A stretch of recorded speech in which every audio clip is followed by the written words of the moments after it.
God is saying, this is an ordinary principle for my children, for my kids. It's ordinary for you to thank me for the income that I've given to you, because without me, you wouldn't even have the income.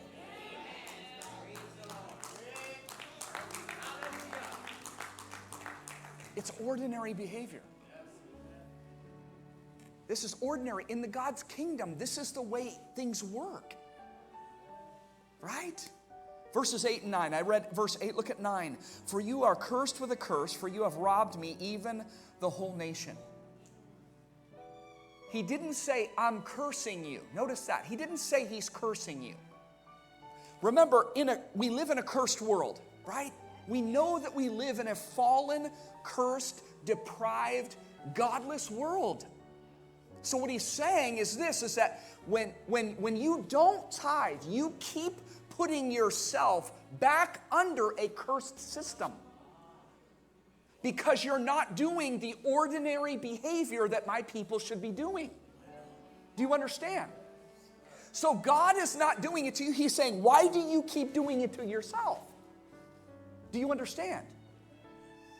See, he says, so now you're under a curse. Not because I want you to be cursed, not because I put the curse on you, not because it's my will for you to be cursed. My will is for you to be blessed and more abundantly blessed, but you keep doing what's not ordinary and putting yourself back under a curse.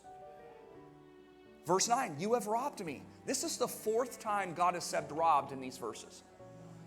4 times so far, God has said robbed 4 times. Now, if something is repeated in a conversation with somebody, you're going to stop and listen a little differently, aren't you?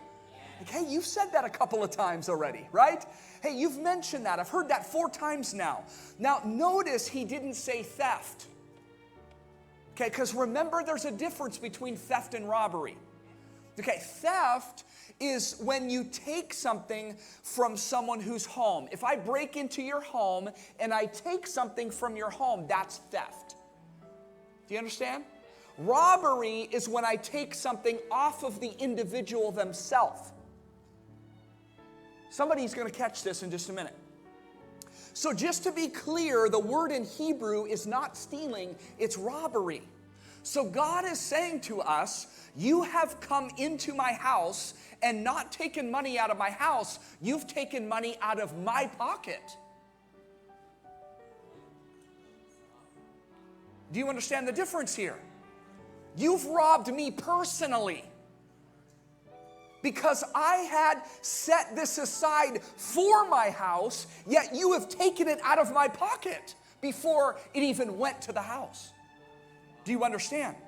That's why in verse 10, look at this. He says this, bring all the tithes into the storehouse, that there may be food in my house. Now, some of you remember a few weeks ago, I had a table up here. And I talked about that our job as a church is to feed people, feed my sheep. That's what he said to Peter. So pastor's job is to feed. Pastor's going to be up here second service, feeding people. That's what we're supposed to do. But bread cannot be in the house if there's nothing brought to the storehouse. Do you understand? It's really clear. This is the storehouse, and the bread for people is in the house.